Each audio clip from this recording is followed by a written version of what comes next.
네, 여러분 안녕하십니까. 우리가 지금 카르마 법칙을 보는데 이제 정말 본론에 들어왔었죠. 지난 시간에 잠깐 이 본론의 주된 아이디어만 소개해드리고 이제 말았는데, 그때 얘기가 이 카르마 법칙이 운용되는 그 구체적인 양상을 보면 대체로 두 가지 원리가 있다. 두 가지 원리가 뭔가 하니 연속성과 되갚음. 그래서 우리가 카르마 법칙을 말할 때요, 가장 먼저 떠올리는 게 보통은 이제 징벌적인 경향. 그게 무슨 내가 무슨 전생에 잘못을 해가지고 지금 이런 걸 받느냐, 이런 식의 너는 업보를 달게 받을 것이다, 이런 식의 징벌적인 식으로 얘기를 많이 하거든요. 근데 그 카르마를 전체적으로 공부해 보면 그것보다는 오히려 전생의 성향이 지속되는 경우가 더 많은 것 같아요. 그런데 제가 지난 시간에 그랬죠. 서양학자들이 이 전생의 많은 것들이 금생에도 현생에도 지속되는 거를 불교나 힌두교에서는 얘기를 하지 않았다. 근데 우리가 서양학자들이 새로 발견한 거다, 이런 식으로 얘기를 많이 한다고 제가 그랬습니다.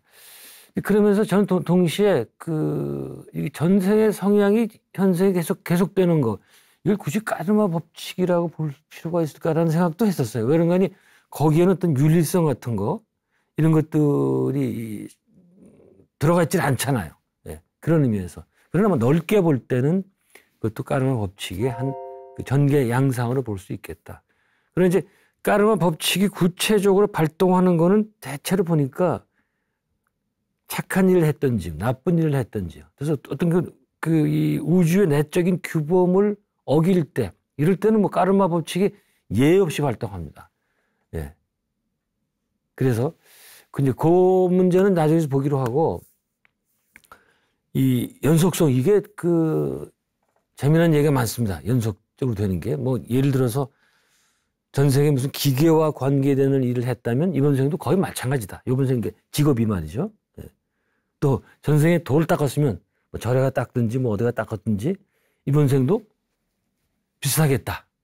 예. 그런 면에서 연속성이 있는데, 근데 제가 굉장히 오래됐습니다. 라지니시 책인가? 인도의 구루 책을 보다가 이런 걸 읽은 적이 있어요. 재미난 얘기입니다, 그냥. 옆길로 좀 갑니다. 이제 한쪽에는 아주 명망이 자자한, 명망이 높은 그런 구루가 살고 있었어요. 그 앞집에는 율락 여성이 살고 있었습니다. 서로 이제 어떻게 하는 거니?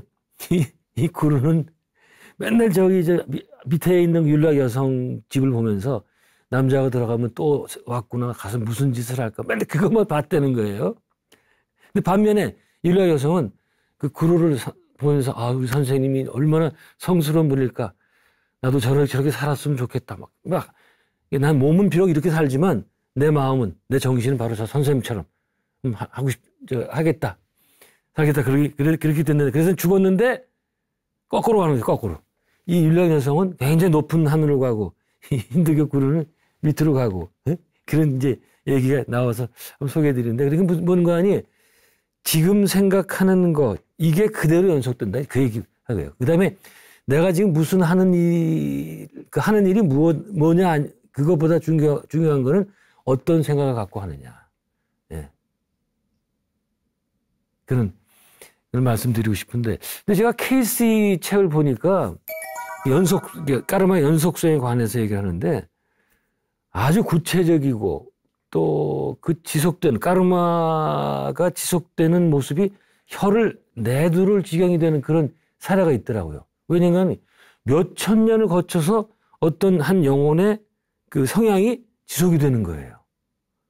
제가 이건 가끔 소개를 한 건데, 미국 여성이에요. 근데 이 여성은 마사지로 아주 인기가 굉장히 좋았던 그런 사람이었다. 그래서 이 여성을 라이프 리딩을 해보니까 미국 역사 초기에는 의사였는데 인디언과 교류하면서 자연요법이라든가 약초요법에 대해서 많이 배운대요. 그러다 갑자기 붕 뛰어가지고 초기 기독교 시대로 갔더니 그때는 로마에서 목욕탕과 마사지실의 감독관의 일을 했다네요. 계속 마사지는 갔죠. 근데 심지어는 기원전 1만 3천 년경. 그게 이집트가 되겠는데 1만 3천 년경 참 대단한 세월입니다. 1만 3 그때 만들어진 그 미라를 소련 이 KGB 친구들이 발견한 게 또 그런 얘기가 있어요. 참 그쪽 세계 가면은 뭐 이 상상을 절하는 그런 얘기들이 많은데 어쨌든 그때 이집트에서 미라 만드는 일에 참여해가지고 그때 인체 내부 구조라든가 약초, 향료, 화장품 효과 이런 것에 대해서 많은 지식을 갖게 된다고 합니다. 미라 만드는 게 쉬운 게 아니거든요. 그 상당히 돈이 많이 들고, 예. 그 피를 다 뽑아야 되고 이 골도 다 뽑아야 되고 뭐 굉장히 복잡해서 인체를 확실히 이해하지 않으면 쉽지 않은 겁니다. 그래서 이 여성은 10,000년이 넘는 세월 동안 비슷한 직업을 가졌다는 거예요. 이게 사실이라면 놀랍지 않습니까? 그래서 이제 우리가 이 뒤에서 말하는 지금까지 봤던 천재들 뭐 금방 생각은 안 납니다만 뭐 음악에 뭐 서양 모차르트 뭐 이런 사람 생각이 나는데 이런 사람들이 갑자기 나오는 게 아니고 수많은 생, 몇백 생 이걸 거쳐서 완성되는 거다. 이렇게 얘기할 수가 있습니다. 근데 이 연속성이 여기서 이제 그치지 않고 더 재미있는 얘기가 많은데요. 제가 한번 다른 강의에서 소개해드린 적이 있어요. 이 연속적인 모습에서 놀라운 사례들이 있는데 제일 놀라운 게 이 우리 얼굴의 이 모습 있잖아요. 이게 전생의 모습, 그 전생의 모습 다 비슷하다는 거예요. 이게 놀랍지 않습니까? 네? 전 이걸 가장 많이 주장했던 사람은 샘 큐라는 의사인데 이 사람은 몇 년 전에 죽었습니다. 이 사람이 이런 연구를 할 수 있게 된 것은 왜 그런가 하니 이안 스티븐슨의 이 연구 있잖아요. 40년 동안 했던 그 환생에 대한 연구. 그걸 바탕으로 하고 그래서 근데 이제 그러니까 전생에 이런 사람도 나와요. 이런 사람 이 사람 책이 Born Again이라는 책이 있습니다. 저도 갖고 있는데 그 책에 보면 이 수많은 유명인들, 셀럽들의 전생이 뭔가 주로 미국이죠. 거기 보면 뭐 피카소, 뭐 고갱, 뭐 엘고, 미국 클린턴 할 때 부통령 했던 사람, 클린턴, 뭐 머스크, 앨런 머스크 스페이스 X 하는 사람, 이런 사람들이 과연 전생이 누구였냐? 그래서 그걸 밝혀내고 현재 모습과 전생 추정되는 그 모습을 같이 이렇게 놓습니다. 사진을. 그리고 밑에는 거꾸로 놓여가지고 놔요. 그래서 서로 비교를 하는 겁니다. 뭐 광대뼈라든가 뭐 이런 데 튀어나오고 뭐 이런 것들을. 그거 보면은, 그럴듯해요. 정말 좀 비슷하게 보이더라고요. 근데 이 샘 큐인데 이 사람이 그걸 나중에 이제 자기 나름대로 그런 식으로 추정한 다음에 어디 가서 컨펌 받는지 아세요? 자기 이제 이 영매라는 이름은 기억이 안 나는데 아주 유명한 영매가 있습니다. 근데 이 영매는 뭐예요? 영하고 교통하는 사람들 아니에요. 근데 이 영매는 그 교통하는 영이 또 이것도 이집트 사람이었더라고요. 굉장히 오래됐는데 굉장히 센 영이에요. 제가 이름도 기억이 안 나는데 오늘 이 얘기 하려고 안 했기 때문에 제가 이름을 기억이 못 하겠습니다. 그래서 샘 큐 박사가 이 영매한테 물어봐요. 야, 정말 클린턴의 전생이 누구냐? 피카소 전생이 내가 보는 게 이 사람이던데 그걸 맞는지 내가 모시는 그 영한테 물어봐라. 이렇게 나와요. 티나 터너 얘기도 나오고 티나 터너 전생이 또 잊어버렸습니다. 물어봐서 마지막에 그 영이 컨펌을 해주면 끝나는 거예요. 그런 식으로 해서 진행이 되거든요. 근데 저는 그 나온 영이 상당히 유능한 것 같아요. 제가 보기에도. 네. 그런 식으로 미국은 영매를 활용을 해가지고 많은 영적인 일을 하더라고요. 제가 잠깐 소개를 해드렸는데, 그래서 우리나라도 안 될 이유가 없는데, 우리나라도 영매가 한국으로 따지면 이제 무당 같은 거거든요. 근데 좀 달라요. 한국 샤먼은 사제 성격이 강합니다. 종교 의뢰를 하기 때문에, 구실한 종교 의뢰를 하기 때문에. 근데 이쪽 영매는 그런 건 하지 않죠. 한국에도 그런 사람들이 많이 있는데 이런 모습들이 별로 안 나옵니다. 자, 어쨌든 여러분들도 한번 내 전생의 모습은 어떻게 생겼을까? 네? 근데 재미있잖아요. 이번 생에 내 부모와 전생에 내 부모는 다르잖아요. 그런데 어떻게 전생과 현생의 내 얼굴이 비슷하냐 이거예요. 네? 부모가 다른데. 그래서 이거는 아마 지금의 내 모습이 물론 현생 부모의 그 유전인자가 바탕이 되겠지만 그 외에 그 내가 갖고 있었던 까르마가 연속성으로 붙어서 거기에서 내 무의식에 저장되어 있던 그런 정보가 그게 이제 그 임프린트 되면서 현재 이런 모습이 만들어지지 않았을까 그 생각을 합니다. 이제 이 겉모습만 비슷한 게 아니고 뭐 내 성향, 내가 갖고 있는 성향, 예를 들어서 뭐 나는 굉장히 리버럴해 생각, 자유스러운 사고를 가져. 어떤 사람은 아주 좀 고지식하죠. 이런 것들. 또 외향적이냐 내향적이냐 이런 것들도 지속된단 말이에요. 근데 재미난 거는 이제 전생에 내가 믿던 종교와 현생에 믿던 종교하고 다를 수 있죠. 같은 경우도 많이 있는데 다른 경우도 꽤 있습니다. 근데 재미난 건 전생에 어떤 종교를 믿던 현생에 무슨 종교를 믿던 그건 관계가 없고 그 종교를 믿는 태도가 같다는 거예요. 전생에 불교를 믿었고 지금 기독교를 믿는데 그건 굉장히 다른 것 같잖아요. 그러나 이게 보수적인 사람은 전생에서도 불교 보수 펀더멘탈이고 현생에서도 기독교 펀더멘탈이에요. 또 전생에서도 이 리버럴이면 현생에서도 리버럴이에요. 종교를 뭘 믿어도 관계없겠다. 저는 이제 굉장히 자유분방한 쪽인데 제 전생 잘 보는 사람이 하나 있어요. 제가 실명은 거론하지 않지만 그 사람이 그러더라고요. 저는 계속 이제 도 닦고 뭐 이런 거 공부하고 뭐 이런 걸 제일 많이 했는데 그때에도 어느 전생인지 모르겠는데 그때에도 굉장히 리버럴했대요.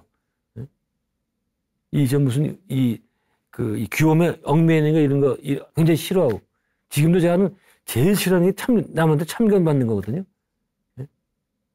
그게 이제 계속 유지가 된 거고 아마 다음 생에도 그렇잖아요. 제가 지금 이렇게 리버럴하게 사는데 갑자기 보수일 수가 없잖아요. 그런 면에서 그다음에 이런 내적인 성향뿐만이 아니라 어떤 외적인 태도, 외적인 데에 대한 태도, 뭐 정치적인 성향, 인종, 또 뭐 차별하는 거 이런 것들, 또 뭐 동성애에 관한 태도 이런 것도 연속된다는 거예요. 그러니까 쉽게 말하면 우리가 갖고 있는 전체적인 성향은 변하지 않는다. 말이죠. 우리가 참 안 바뀌어요, 안 바뀌어. 우리가 이제 뭐 그런 말도 하잖아요. 사람은 25 지나면 안 바뀐다. 저는 25 갈 것도 없고 거의 안 바뀌는 거 아닐까 그런 생각을 합니다.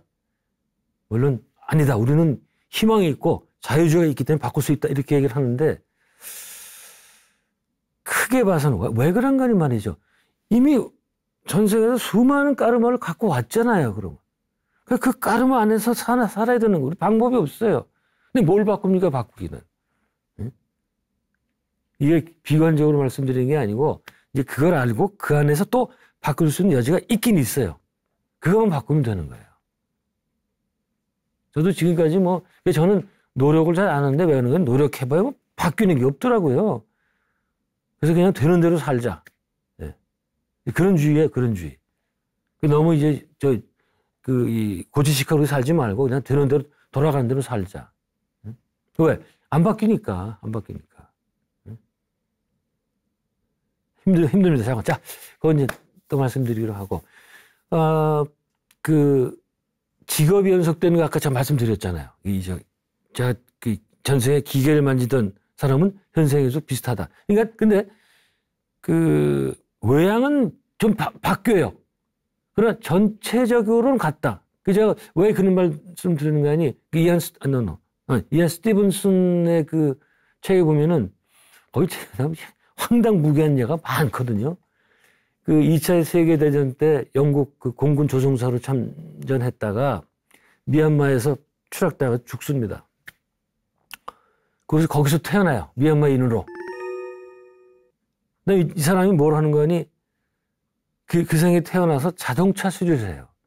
미얀마는 뭐 항공산업이 발전이 많이 안 됐겠죠. 이제 50년대니까. 그러니까 항공산업 갈 수가 없는데 가장 비슷한 거. 그 비행기가 가장 비슷한 게 자동차 아니겠어요. 자동차 수리를 하는데 뭐 기가 막히게 잘해요. 이 친구가. 그리고 항상 자기는 영국에 가야 된다 그러고 영국에서 손님 오면 자기가 다 안내해주고 말이죠. 뭐 그렇게 나옵니다.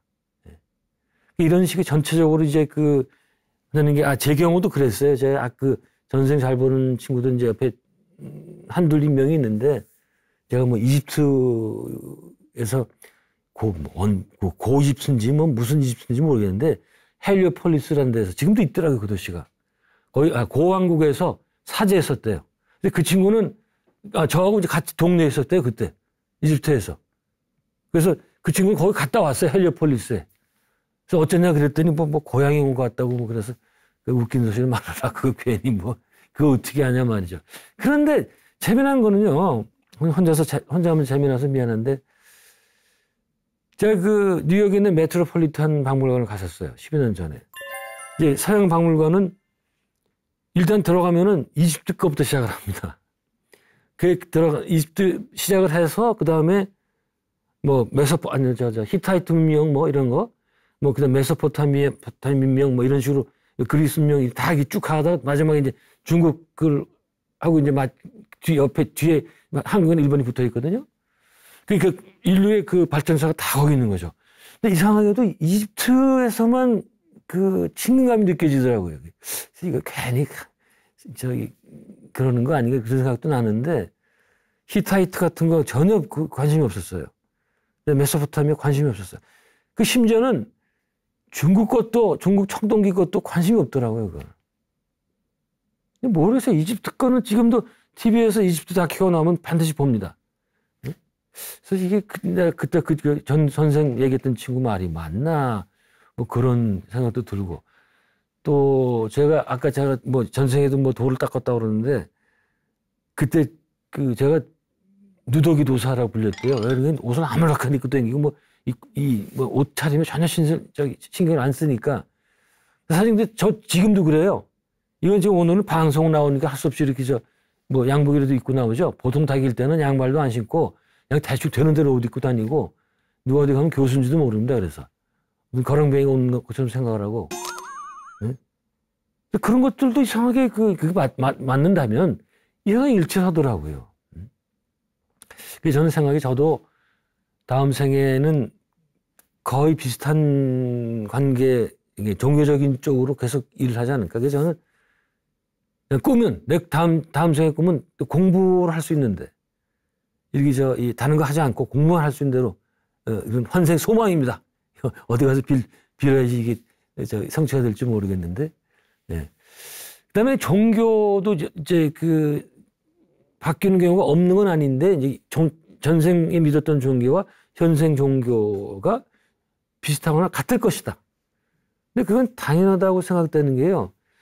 우리가 전생에서 이제 가족끼리 만나서, 친구끼리 만나서 일정한 까르마를 짓고 이제 인연 맺잖아요. 그러면 다음 생에 사람들 만나려면 바로 그 사람들 또 만나요. 왜? 그 사람들하고 인연을, 까르마를 쌓기 때문에 그거를 풀기 위해서 다시 만나야 돼, 여기서. 그러면은 종교도 비슷하지 않겠어요?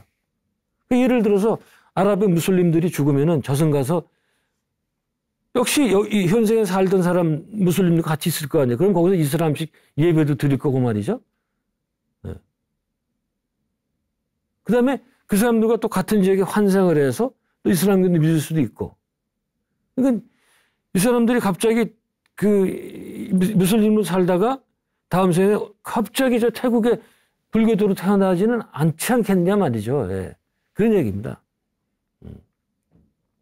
그러나 이런 경우 있는 것 같아요. 까르마에 따라서 종교가 바뀔 수도 있겠다.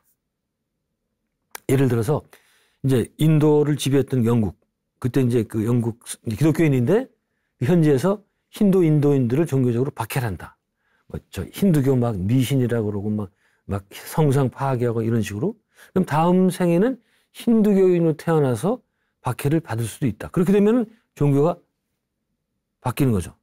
그다음에 인종도 바뀌는 거고. 네. 그렇죠?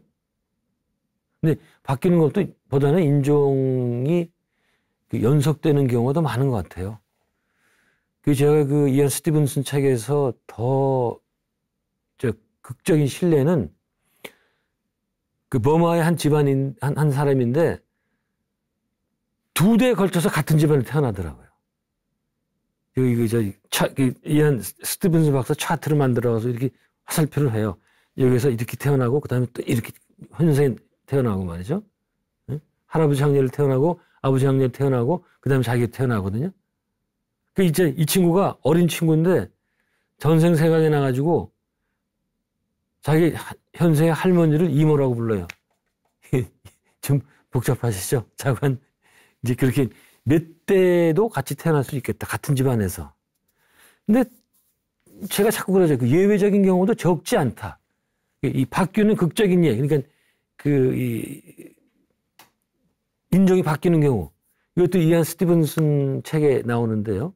이 Reincarnation and Biology라는 책, 현생과 생물학이라는 책에 약 220개의 신뢰를 들어서 2권인데 한 페이지가 1100페이지, 따라서 2200페이지 되는 거기 나온 실화들입니다. 일본 병사 얘기인데 미얀마 수도 랑군이죠, 거기가? 양곤, 작은 발음은 그렇습니다만, 거기서 이제 숨어 있다가 미군이 오니까, 연합군이 오니까, 이제 그땐 일본 사람들은 잡히면 다, 천황을 배반한다고 이제 그렇게 세뇌를 당해가지고, 여기 목을 칼로 그어서 자살을 합니다. 거기 죽고 나서 호수 옆에 죽었다는데, 거기서 30년이 있었대요. 그러니까, 이제 이쪽 말로 하면은 지방령, earthbound. 이게 자기 죽은 데서 못 떠나는 거야. 안 떠나. 안 떠나는 이유가 몇 가지가 있어요. 첫 번째 이유는 하나는 자기가 죽은지 몰라. 네? 그래서 그냥 거기 있는 거예요. 그 다음에 두 번째는 어디로 갈 줄은 몰라가지고 이런 경우도 있고. 네? 어떤 30년 동안 있었는데 그래가지고 무슨 범한 남녀들이 데이트로 오면은 호수에다가 돌을 막 던지고 그랬대. 놀래켜주고. 그게 이제 폴터가이스트 현상이거든요. 왜 있잖아요. 멀쩡한 방인데 방 안에서 막 의자가 날아다니고 서랍에 빠져가지고 날아다니고. 네? 또 어떤 때는 영국에서 유명한 예인데 제가 다큐로도 봤습니다. 영국 어떤 집인데 폴터가이스트 현상이 굉장히 강한 집이거든요. 거긴 보니까 이게 도대체 진짜인지, BBC가 찍었어요. 근데 영국 국영방송 찍었어요. 이게 가짜 아니겠죠? 그러니까 거기 그 집안 아이가 침대 위로 붕 떠 있어요. 그게 가능한 거예요, 그게. 이게 유명한 폴터가이스트 현상이라고 그러는데, 야, 참, 여러분, 칼 구스타프 융 아시잖아요. 이 사람이, 이 심리학자, 정신 분석, 분석 심리학자지만, 영적인 현상, 또 죽음 뒤에서에 대해서 관심이 많거든요. 근데 그렇게 했던 이유가 자기가 폴터가이스트 현상을 경험을 합니다. 자기 옆방이 몇 살 때인지 모르겠는데 자기 옆방에서 막 날아다니는 거예요, 그냥 이게. 그래서 이게 뭐냐 해가지고 이제 그 다음에 논문을 쓴 게 있는데, 그래서 이 폴터가이스트 현상은요 사실 같아요. 이게 무슨 환상이 아닌 것 같아요. 그런데 저는 그래도 이게 덥석 믿지 못하는 게, 생각해 보세요. 자, 이런 의자 같은 걸 움직이는 건 뭐예요? 영이 움직이는 거 아니에요. 근데 영은 에너지에 불과하잖아요. 네? 에너지에 불과한 게 어떻게 이런 물체를 옮기냐 이거예요. 나는 이 고체인 몸이 있잖아요. 이것도 고체고. 그러니까 이거 옮길 수가 있지. 아무 머티리얼이 없는 에너지체가 어떻게 옮기겠는가? 모르겠어요. 근데 난 날아다니니 어떡합니까, 그거? 그래서, 이제, 그러다가, 일본 병사, 이제 그렇게 있다가, 어느 날 한 병마인이 왔어요. 근데 그 사람 따라간 거예요, 그냥.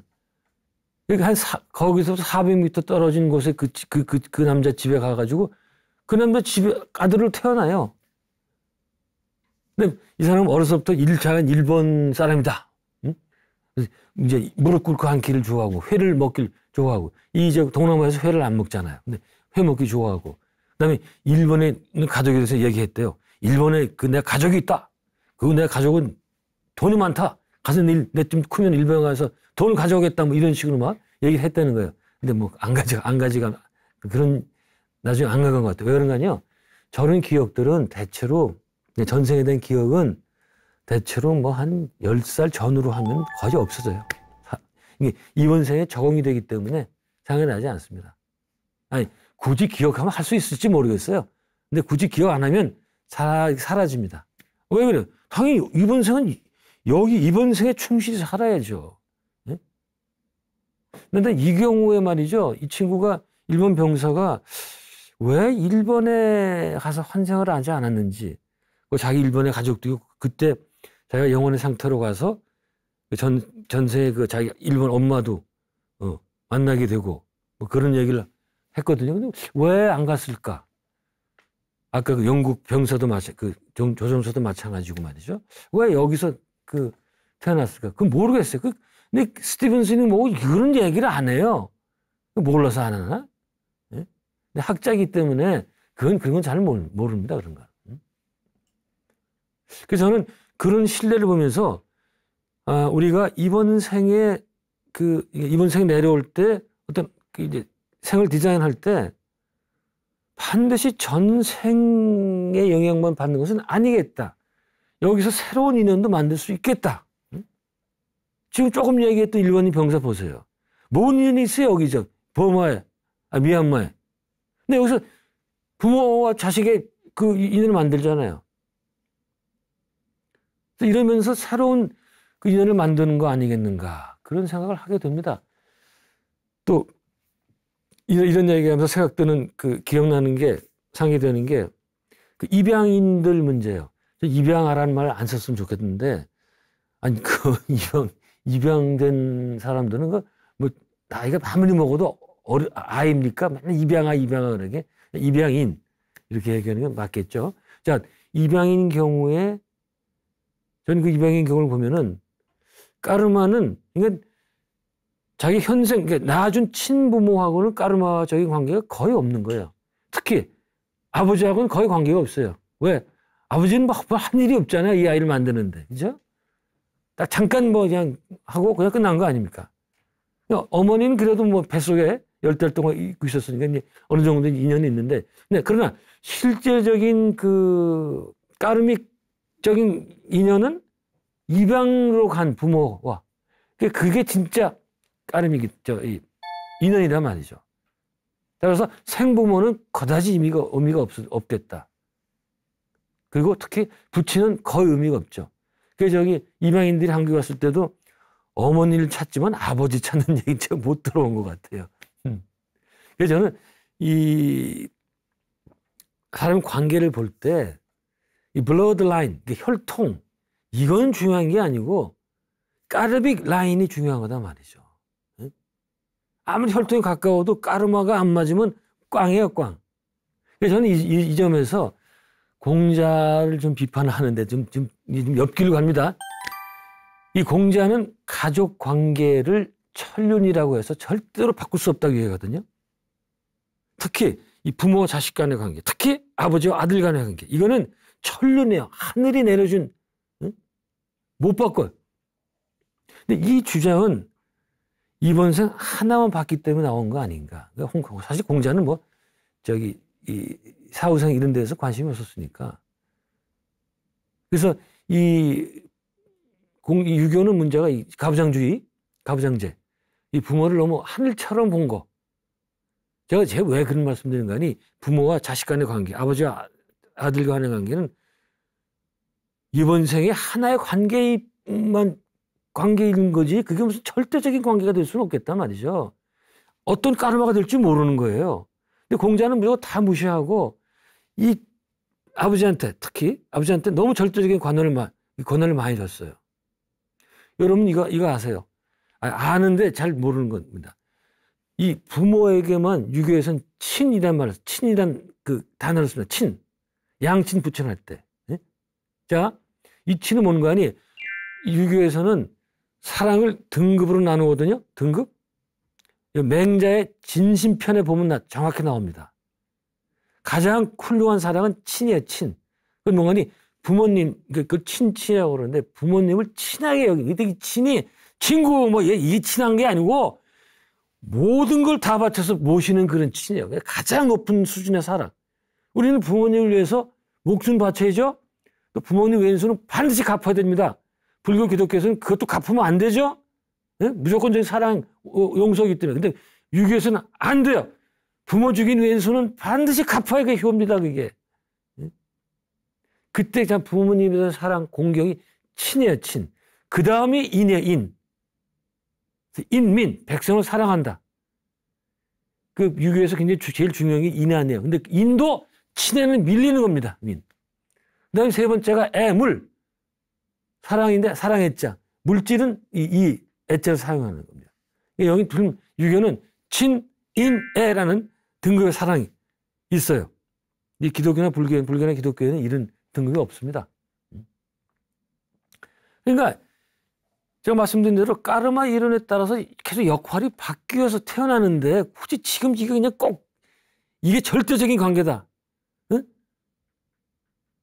내가 굳이 말씀드리면 그 여러분 지금 사는 가족이 있잖아요. 이 가족이 사실은 전생에서는 다른 역할로 도와요. 만약 이번 생에 아버지와 딸로 태어났으면 전생에서는 뭐 부부로 태어날 수도 있고 또 전전생에서는 뭐 할머니와 뭐 조카로 태어나 뭐 이런 식으로 대부분 이렇게 돌아가면서 나오는 거예요.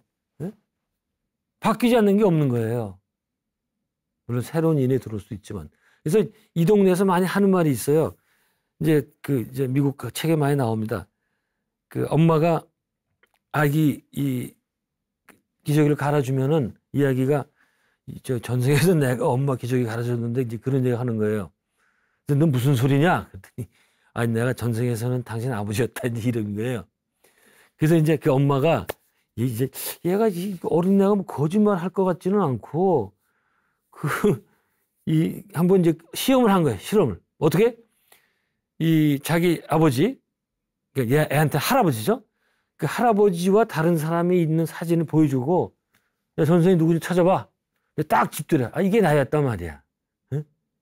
자기 할아버지를. 그런 얘기들이 거의 비일비재해가지고 한번 얘기해 본 겁니다. 그래서 우리는 우리 사람을 대할 때 가족 관계도 그렇고 밖에서도 마찬가지고 모든 사람을 특정한 관계로 보지 말고 보고 거기 묶이지 말자 이거야. 모두 평등하게 보자. 그래서 내가 자식들을 대할 때도 내가 부모를 대할 때도 내가 이제 부모라면 이번 생에 내가 너의 부모 역할을 할 뿐이지 그 이상도 이하도 아니다. 근데 그런 생각을 갖게 되면 자식도 옥죄지 않고 좀 자유롭게 키울 수 있지 않을까. 근데 한국 사람들은 유교의 영향이 너무 강해서 핏줄을 너무나 많이 강조해요.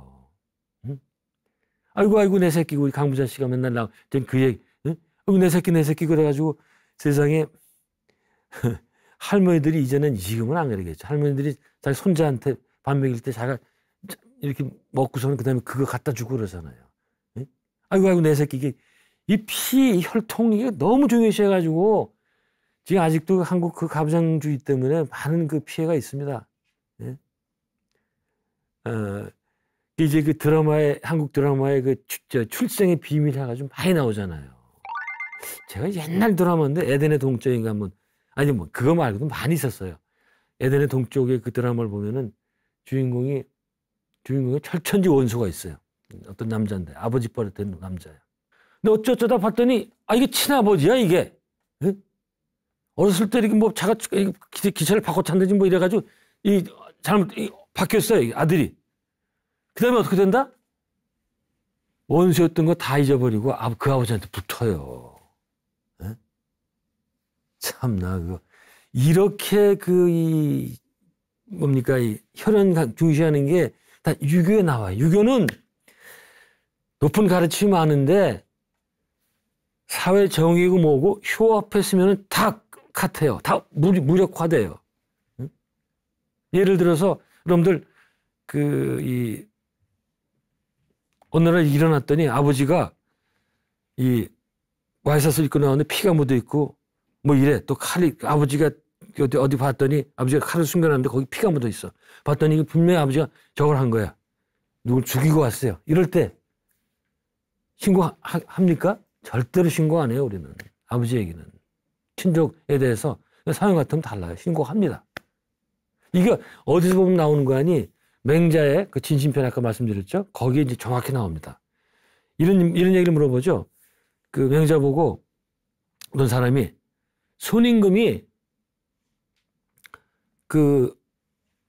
손임금이 아버지. 이게 고수예요, 고수. 여기 먹는 고수도 있고 영화배우 고수도 있잖아요. 손임금의 아버지가 고수인데 손임금은 그 역대 임금 신화적인 이름 임금 가운데서 효자로 아주 이름이 높은 사람이거든요. 요순할 때 순. 그 손임금의 아버지가 살인을 했다. 그러면 손임금은 자기 아버지를 경찰서에다 고발해야 되냐? 그때 맹자 무슨 소리냐 말도 안 된다. 응? 그럼 어떻게 하면 되느냐? 손임금이 지배하던 나라 다 관두고 아버지 들러없고 저기 사이로 어디 가서 그냥 평생 모시고 살아야 된다. 이렇게 얘기를 합니다. 근데 이때 그러면 맹자가 뭘 잘못한 거예요? 자, 그러면 이 고수 손임금의 아버지가 죽인 사람이 있죠. 네? 이걸 A라고 그러죠. A. 그럼 A의 아들은 어떻게 돼요? 아까 제가 얘기했죠. 유교 가르침 따르면 아버지 죽인 왼수는 반드시 가서 죽여야 됩니다. 그죠? 그게 효라는 말이야. 그 이 사람이 A의 아들이 고수를 찾아가서 죽여야 될 거 아니에요. 그리고 또 수는 또 그거 죽인 걸 막아야 될 거 아니에요. 자, 보세요. 손임금과 이 A의 아들은 같은 유교를 신봉하는데 마지막에 충돌이 나죠. 잘못된 거야, 유교 가르침이. 어디서 잘못됐다? 손임금이 사회 정의를 어긋난 거예요. 그러니까 개인적인 그 사랑에 취해가지고 소셜 저스티스 사회 정의를 배신한 겁니다. 네? 배반한 거예요. 여기서는 살인을 하게 되면 그건 사회적 정의를 다스려야지 개인 그게 아닙니다. 유교가 이렇게 그냥 우리 아버지, 우리 가족 이게 너무 강조해가지고 이 한국에 좀 이 부정적인 영향이 많이 있었고 좋은 점도 물론 있고요. 네. 어떻든 그래서 이 모든 인간관계를 이제 이런 이 가족적인 그런 그 친근성은 그건 좋아요. 네. 그러나 항상 그거 외에도 까르마적인 까르마적인 관계가 있단 말이죠. 그걸 중시해야겠다. 근데 참 재미난 게, 그러니까 제가 항상 그러잖아요. 까르마적 라인이 더 중요한 거다. 이렇게 얘기를 하는데, 제일 그 까르마로 붙은 관계 중에 제일 중요한 게 뭡니까? 아니, 대표적인 게 저는 보기엔 부부관계. 그 부부관계 한번 가만히 생각해 보세요. 피는 하나도 안 섞였잖아요. 세상에 제일 가까운 관계죠. 그죠? 누가 남하고 발가벗고 삽니까? 그렇게. 네? 자식은 좀 예외고. 네? 어느 남과도 그렇게 할 수가 없어요. 근데 피는 한 방울도 없잖아요. 그게 왜 그러냐. 부부관계라는 거는 그만 까르마적이 굉장히 강한 거예요. 네. 그래서 앞으로 이제 우리가 한국 사회도 이제 굉장히 한국 사회는 아까 얘기처럼 아버지와 아들 간의 관계가 가장 중시되는 그 가족을 갖고 있었거든요. 근데 지금 점차 이제 부부 간의 관계가 중시되는 사형처럼 이제 옮기고 있죠. 그래서 우리가 그 죽음을 얘기할 때 부모의 죽음, 배우자의 죽음, 자식의 죽음 이렇게 얘기를 하는데 이전에는 전통적인 유교 사회에서는 부모의 죽음이 가장 큰 거였었습니다. 가장 이 슬픔이 큰 거였었어요. 그러다가 지금은 이제 부모의 죽음은 한 1년이면 잊어버리고, 배우자 죽음은 3년, 혹은 더 가까웠으면 더 갈 수 있겠고, 어떻든 앞으로는 이제 그 배우자의 죽음이 더 가장 큰 상실이 될 거다. 그런, 사회가 될 거로, 예측이 됩니다. 자, 거기까지 하고, 그 다음에 아까 인종이 안 바뀐다고 그랬는데 또 인종이 바뀌는 경우가 없지는 않겠다. 에드가 케이시에 나오는데, 남미의 어떤 그 노예 원주민이 박해를 많이 받았어요. 그러다가 이 사람이 다음 생에 백인으로 태어납니다. 그 백인 변호사가 돼요. 그래서 원주민을 위해서 활동을 합니다.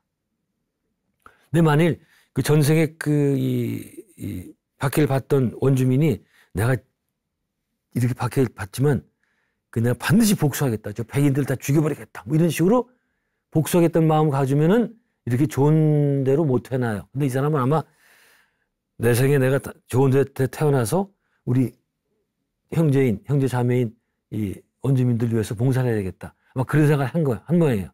그러니까 이렇게 복수하지 않겠다는 좋은 생각을 했기 때문에 이번 생에